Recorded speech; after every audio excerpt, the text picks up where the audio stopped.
กราบสบายดีเนาะสบายดีพ่อแม่พี่น้องเบิดสุขุทุกคนนะตอนนี้ก็เป็นมานั่งต้นไม้ทุกคนพก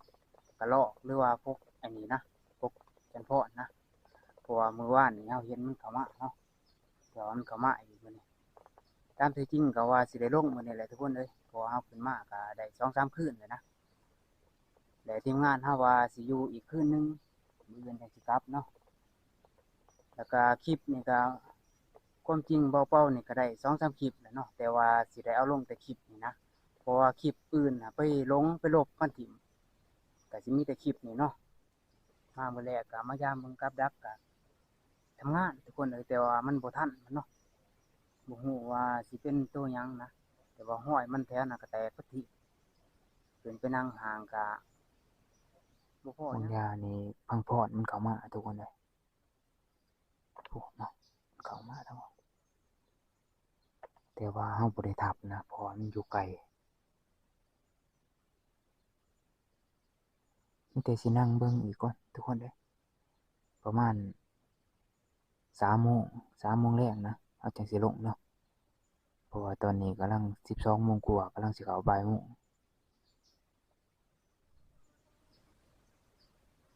ตอนนี้ทีมงานเฮาทับเลยทุกคนบ่ฮู้ว่าทับหยังนะ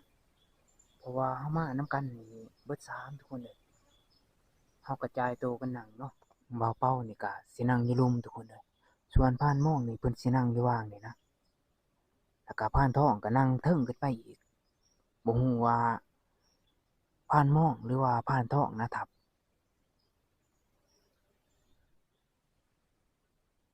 ลงเลยทุกคนบาดนี้ค่ำแล้วนะตอนนี้ก็3 โมงแลงแล้วมีแต่ว่าไปลุ้นเบิ่งนำทีมงานเนาะจักเพิ่นทับอิหยัง2 เทื่อพุ่นนะไปปีนขึ้นหลังผู้อีกทุกคนเอ้ยโอ้เมื่อยขนาดขึ้นกับพานม่วงนะเพิ่นทับพังพรก็บ่ได้ทุกคนเอ้ยจักลูกกระบังมันไหลออกหรือจังไดนะเพิ่นบ่ได้ใส่พลอยอัดไว้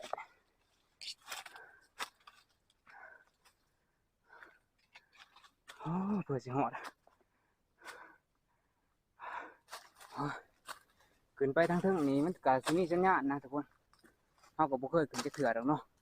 มีแต่ทีมงานเพิ่นเว้าว่าขึ้นไปวิทย์นี่ก็มันสิมีสัญญาณโอ้เพื่อชีวิตโอ้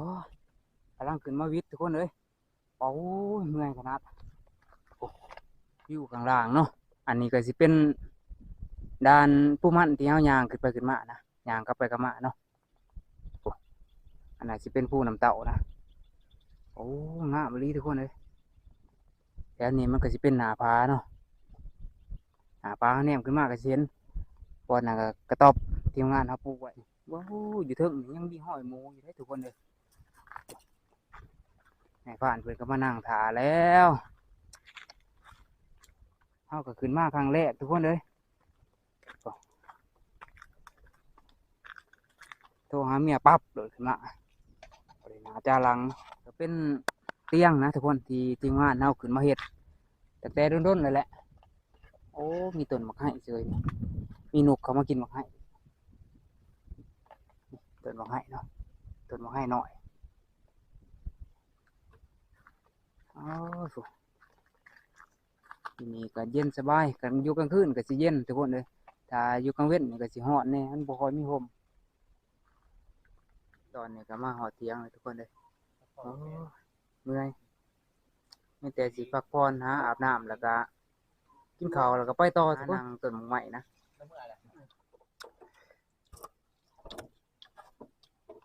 ไปจะได้ในพันคักอยู่บ่แซ่บด่ะบอกเลยคำเดียวใช่หวาบเหรอคักเนาะมาอยู่ป่าก็3-4 คืนแหละทุกคนเลยก็ยังบ่มานอีหยังเนาะคืนนี้ก็ถือว่าเป็นคืนสุดท้ายมื้ออื่นเฮาก็สิได้กลับแต่เช้าตอนนี้เฮาก็มาฮอดต้นมะพร้าวแล้วเนาะแต่ว่าสินอนฟังเบิ่งฮัดมันคือเก่าหั่นแหละนายพรานเพิ่นมาส่งเนาะพานทองเพิ่นมาส่งเฮาก็บ่ฮู้ต้นมันอยู่นี่นะเพิ่นก็กลับไปนั่งวางเก่าเพิ่นหากต้นไม้นี่ก็บ่ค่อยเห็นหมากไม้มันทุกคนเอ้ยจักว่ามันเบิดแต่จักสิได้แต่ว่าเพิ่นว่าเห็น ห้อยมันเข้านะเอ้ามีแต่ว่ารุ่นเบิ่งนำกันเนาะอ่ะลงก่อนทุกคนบัดนี้บ่มาในหยังนะมันเข้าก็เข้าทั้งลุ่มผมแล่นอยู่ทั้งลุ่มนั่งบ่ถือบอนมันน่ะมีแต่พานทองกับพานหม้องเนาะเพิ่นทับจักทับอิหยังทุกคนนี่พานทองเพิ่นก็ทับ3 บาทพุ่นน่ะพานหม้องทับบาทหนึงไปมีแต่ว่าไปลุ้นเบิ่งนำเพิ่นมันแล่นเลาะแถวนี้ทุกคนเอ้ยแต่ว่าเฮานั่งเทิง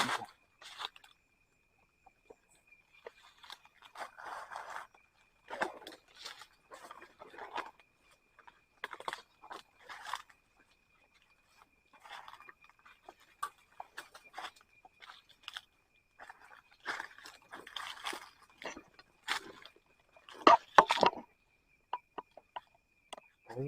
ผลทับบักลังน้ำนะ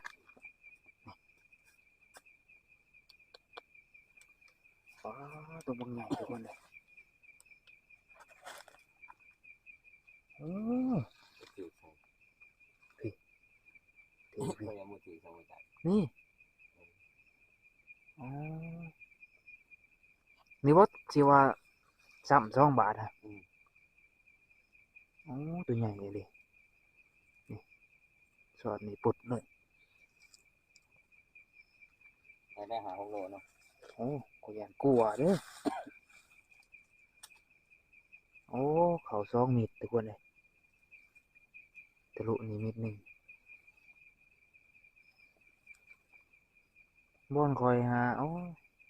แลนอยู่ลุ่มพี่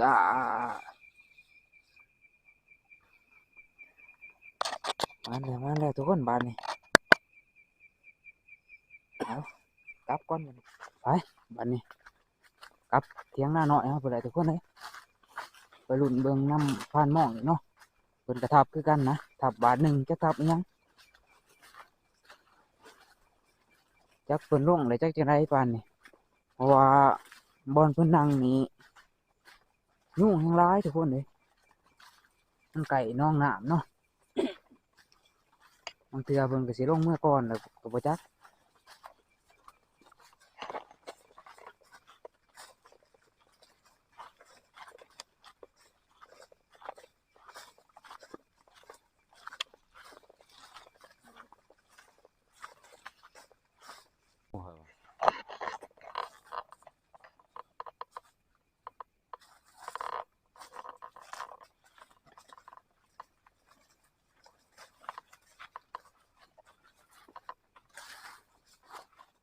ตั้งเติบบ่จะลง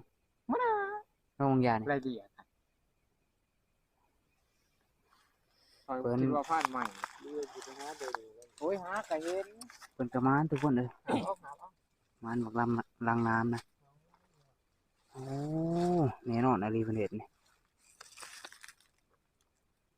อยากอายผ่านหมองกับผ่านท้องเด้บัดนี้ จะไปนั่งไม่ใช้ นั่งเงานอนซื่อๆข่อยนั่งอยู่เทิงแหล้วเพิ่นก็บอกให้ไปนั่งต้นผับ มันเป็นไรกันมันแลนลง แล่นอยู่ลุ่มพี่มันก็ต้นมะพร้าวนะแต่ว่ามันเป็นหินชันลงโอ้ มันบ่ได้เข้า ไปอยู่แน่ บ่ได้เข้าพอดีแล่นอยู่ลุ่มแล่นเห็นได้ยินอยู่ดอก2-3ตัวแล่นลงมาหาเพิ่นนี่แหละขันยับลงมาจักหน่อยอะก็สิได้ทับคือกัน มันกินมันก็กินอยู่ผักหลุมถามว่ามีผัก บ่นะบ่ได้กินมันบ่ได้เข้าไปกิน มันขอย้ำเบิด หากมาวิบมันเพิ่งอย่างเงี้ย มาให้ยังโลนอยู่ ข้อยคิดว่าโอ้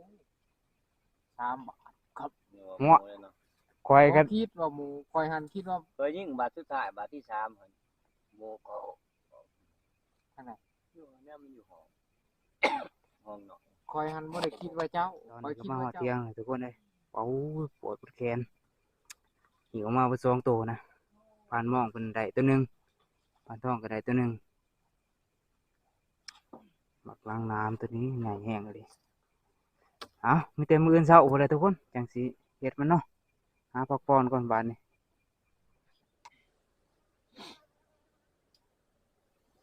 ตอนนี้ก็สวยแล้วทุกคนเลยเผื่อเอามาฮอดก็กำลังตื่นนะ ตอนนี้ก็สวยเลยทุกคนเลยกำลังตื่นเนาะ ผื่อเฮามาฮอดเที่ยงหน้าก็พอดีตี2ตี3ทีมงานก็บ่ทันได้ตื่นผ่านหม้องก็ยังนอนอยู่แต่ว่าสิกาเกียมเฮ็ดตัวนี้ต่อทุกคนเลยนี่เนาะคั่วปักลังน้ำนี่เนาะโอ้ตัวนี้ใหญ่อีหลีทุกคนเฮ็ดแล้วก็ฟ้าวเมื่อนะเมื่อแต่เช้าเนาะเพื่อสิฮอดให้มันสวยเขามาปานนี่ก็พอดี4คืนทุกคนเลยคืนที่4จังได้มานเนาะมานเฮาก็สิได้เอากลับมื้อเลยนะ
แล้วเลยตัวหนึงทุกคนเลยนี่เนาะตัวที่ผ่านหม้องเพิ่นได้ก็บ่ใหญ่ปานใดประมาณ2โลหา3โลนะมีแต่ว่าเฮาสิไปเผาอีกเทื่อหนึงเพราะว่าคนนี่มันก็ยังเหลืออีกเนาะคนน้อยๆมันแล้วก็แถวแข้งแถวขามันก็ยังเบิดส่วนตัวใหญ่ก็ผ่านท้องเพิ่นคั่วเองตัวนี้ใหญ่แฮงทุกคนตัวนี้นี่โอ้เป็นตัวแม่ทุกคนเด้อตัวผ่านหม้องได้ก็สิเป็นตัวผู้นะอึ๊บอันใดก็หนูต่างแต่ขนมันเนาะขนมันสิแข็งกว่ากันนะ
อ้าว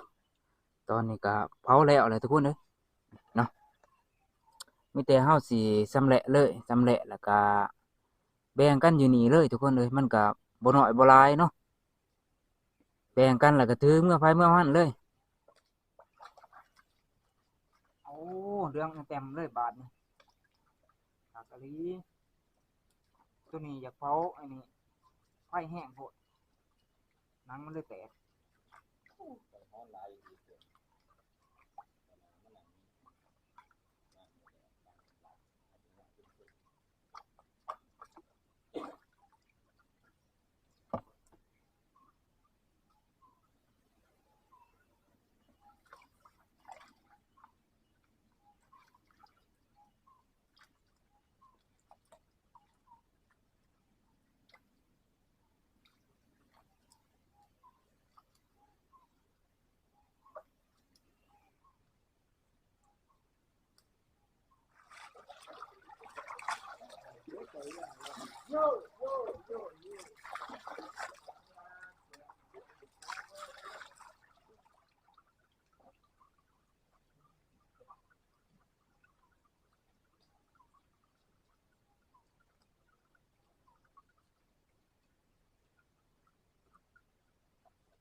หัว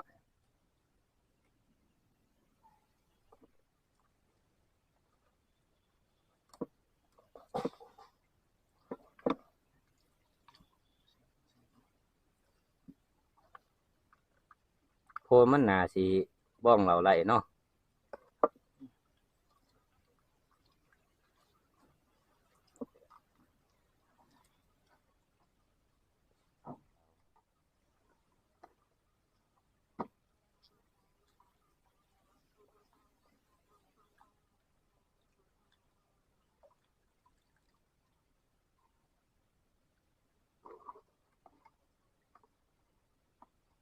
ตับมันก็แสบเลยบอกเปล่าตับมันเอาแต่ตับมันแหละมันได้บีมัน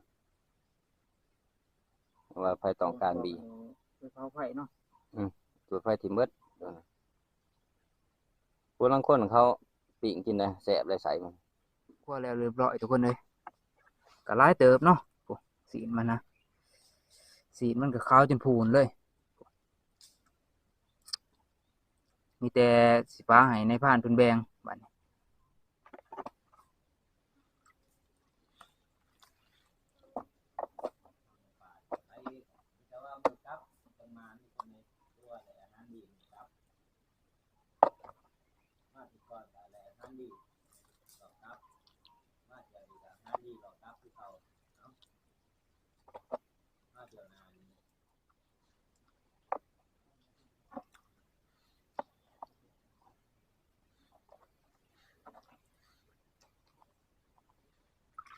ไปตีโอ้ยมันจะจวดเลยทุกคนเลยปิ้งขามันนะขาหนากับขาหลังเนาะปิ้งสองขาขากะลีโอ้ผักกาดผ่านหม่องนี่มาเที่ยวนานี่กินได้เลยมาเที่ยวนานี่เริ่มใหญ่เพิ่นแหละโอ้ส่วนผักหอมปอมนี่ก็อยากเบิดเลยทุกคนเอ้ยเก็บใส่มาม่าแล้วก็ต้มใส่มาม่าเนาะขึ้นมาแต่ละเที่ยวก็ขึ้นมาเที่ยวนี่ก็กินมาม่าตั้งแต่มื้อคืนทุกคนจนมาฮอดมื้อสุดท้ายเนาะมื้อสุดท้ายก็หมานให้จบเจือหมานก่อนเฮาสิกลับนะเอามาลองมือว่า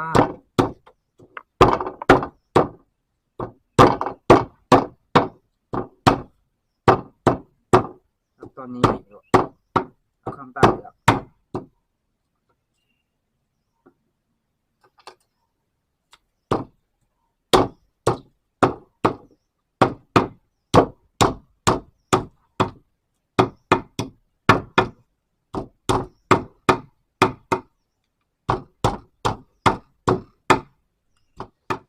มาทุกคนกินข้าวนำกันบาดนี่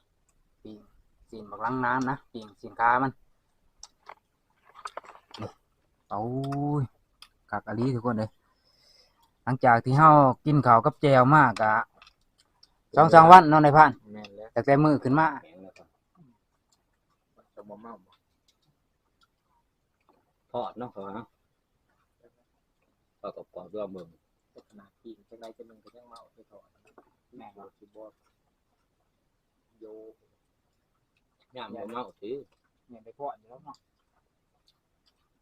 มันอยู่ที่เฮาเฮ็ดนี่เด้อ อืมตัวมันเมาหั่นเฮ็ดแนวใดก็เมาในพระ มันคิวหรือบ่ เห็นอะไรก็ไอ้เมาน้องแต่ก็แห้งแสะขี่เอาเบิดจะมาตีคนออกท่านจะบ่ได้ตัดเขาถามก่อนเนาะ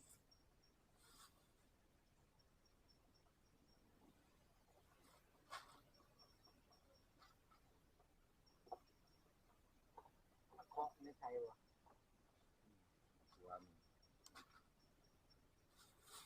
โอ้โหผ่านหมองครับหมิ่นเลยคือ โอ้ยคอย ดันเบิดหรือว่าภูมะ โอ้คอยอันบ่แม่นดอกหมิ่นพวกเจ้าอ่ะนะ อ๋อ มีแต่ฮอน ผมมาเขาก็บ่เห็น แต่ แล้ว ว่ามันมารอบสุดท้าย มันได้ยิน คอยก็ว่าฮอนรอบสุดท้ายเขามาทางขางเบื้องมีแต่มันแล่นมาทางผู้เลยทางไหนผู้มันแล่นมาจังมีแต่ฮอนบ่แม่นนี่อะไรมันเข้ามารอบสุดท้ายก็มาทางนั้นก็เนี่ยมึงก็ว่าฮอนถ้าว่ามันตื่นนี่เสียงปิ๊กๆๆๆมันก็ดังคือหอหมิ่นเลยเนาะคือคนติดรถไถแต่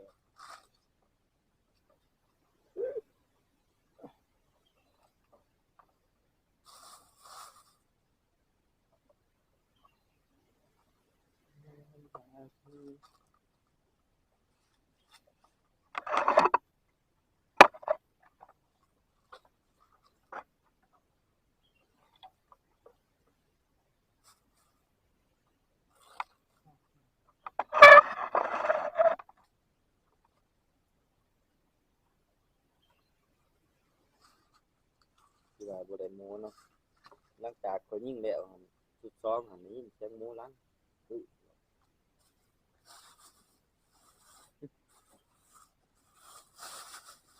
ได้เติบได้นี่ในพระ โอ้ยจะว่าคอยพาเจ้าไปนำเถอะพ่อนะไปนำทำทั่วเลยผมอยากไปแล้วทานเห็ดดี สักตาย3มันสักนะ โอ้ยมันตายอยู่เลยแต่คงข่อยมันยังนะ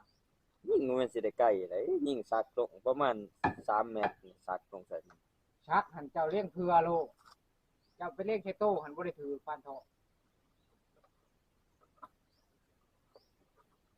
เลี้ยงเคโต้ กันลังน้ำใหญ่คือขอยเห็ดของบริวารน่ะมันตัวใหญ่เลยสุดท้ายอันนี้สันหลังคนโลด นังมันนี่ก็เป็นแผ่นมันแผ่น ออม แม่นเด้ ลักๆเลยทายจากแซ่บมันเจ้าย่างแหงก้อนแล้วก็ออมใช้ใบสตันเด้อน้องคาทอง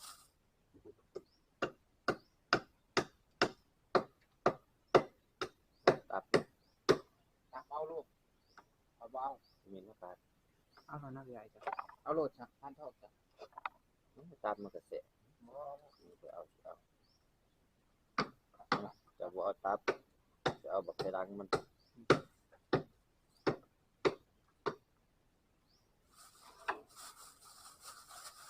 ไหนเป็น2โลบ่ไหนนี่ ที่ว่าน้อยเขาเอาตอนนี้ก็แบ่งกันไปนที่เรียบร้อยเลยทุกคนเลยโอ้ยได้บักหลายเติบเนาะโอ้ประมาณ2 โล 3 โลพุ่นแหละนี่แต่จักเสียดจังไดทุกคนเอ้ยคือทุกคนเห็นนั่นแหละขึ้นมา2-3 คืนก็มันบ่มานเนาะทีมงานเฮาก็ถือว่าเต็มที่กันทุกคนมื้อใดนี่ก็จนบ่ได้นอนเที่ยงทุกคนเลยไปมื้อใดก็จนแจ้งเนาะทีมงานก็ได้มันหักบ่มานจักสิจะได้แล้วก็เบาเป้านี่ก็คลิปนี่ก็สิได้ลงคลิปเดียวนี่แหละทุกคนเลยเพราะว่าคลิปที่ขึ้นมานี่จักไปกดจังไดลบเบิดเลย นอกจากการที่เฮาบ่ได้เนื้อได้หยังกะ คลิปก็ยังบ่ได้อีกทุกคนแล้วก็เฮาก็สิได้ลงก่อนหมู่อีกคลิปนี่ทีมงานเฮาสิได้ลงน้ำหลังเนาะเอามีแต่ว่ากาเกียมก่อนทุกคนบาดนี้เอาเติมพลังอีกบาทหนึงทุกคนเลยกาเกียมพร้อมสิออกเดินทางนะทีมงานก็เตรียมเครื่องเตรียมของไปเลยโอ้ยซ้ำพระเอกโอ้เอาเดินทางต่อบัดนี้ทุกคนเลยเพื่อจะฮอดบ้านเนาะตอนนี้ก็9 โมง 10 โมงเลยนะย่างตอนแดดๆเลยบ่สิเมื่อจะเช้าก็บ่ได้เมื่อเอาคลิปวิดีโอนี่ก็สิปิดไว้เพียงเท่านี้แหละมีแต่ว่าฝากติดตามคลิปหน้าเนาะขอบมุกขอบใจ FC ทีมงานคนน่ากินที่เบิ่งคลิปเบาๆและทีมงานตั้งแต่ต้นจนจบเนาะ